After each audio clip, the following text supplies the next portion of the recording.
Cooker गरम झालेला आहे, तर आपण तेल घालू. हे 3 चमचे तेल मी घालतो.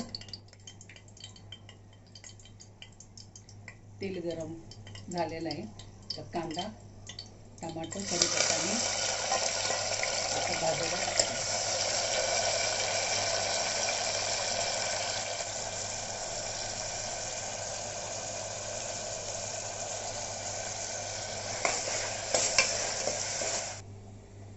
हे 1/2 किलो मी खिमा घेतलेला आहे. आज आपल्याला रेसिपी खिमा बनवायचा आहे, मटनचा खिमा.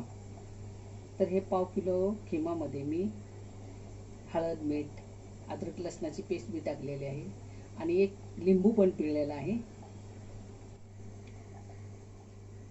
आणि हा ओला मसाला आहे, कांदा, खोबरं, गरम मसाला, लसूण, अद्रक ह्याच्यात पण सगळं आहे. हा वाटून ठेवलेला आहे मसाला मी. हा घरचा आमचा साठवणीचा मसाला आहे, कांदा खोबऱ्याचा आहे, तर तो सुद्धा टाकणार आहे. पुढे महाराष्ट्रात आपले स्वागत आहे. तर आजचा आपली रेसिपी आहे खिमा बनवायची. तर खिमा आता आपण सुरू केलेलं आहे. कांदा, टमाटर, कढीपत्ता हे भाजायला टाकलेलं आहे. तर आपण चला आता सुरू करू.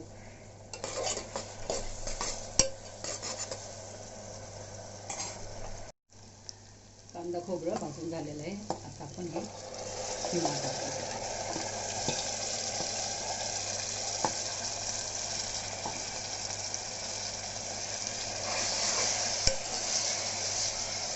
याला तेलामध्ये चांगलं मिक्स करून भाजून घेऊ खिमा.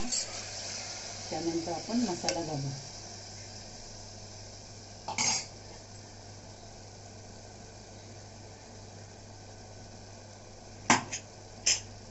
थोडं याला वाफ देऊया, त्यानंतर आपण मसाला घालू.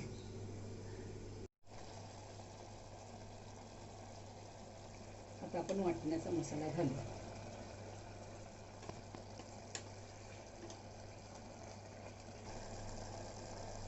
हा वाटलेला मसाला टाकला.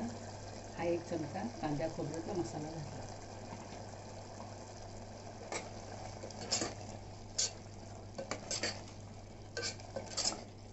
ही आपली साधी आणि सोपी रेसिपी खिमा, मटन खिमा.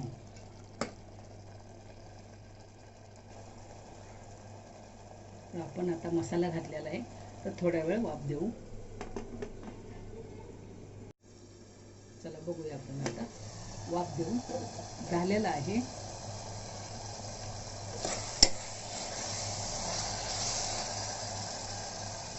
तर आपण एक पेला पाणी सोडून त्याला गॅस मिडियम ठेवून आपण त्याला 4 शिट्ट्या देऊ. 4-5 शिट्ट्या दिल्याने मग आपली खिमा तयार होईल. चला तर बघूया आपला खिमा तयार आहे का. गॅस बंद करू.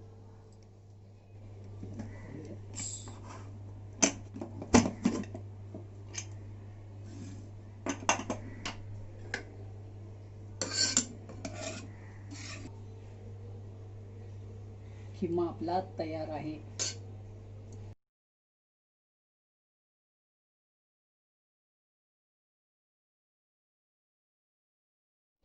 तर ही आपली साधी आणि सोप्या पद्धतीत आपला हा मटन खिमा तयार आहे. तुम्ही अशाच पद्धतीत मटन खिमा बनवा आणि आम्हाला सांगा. हा खिमा भाकरीसोबत, पुरीसोबत, भातासोबत आपण खाऊ शकतो.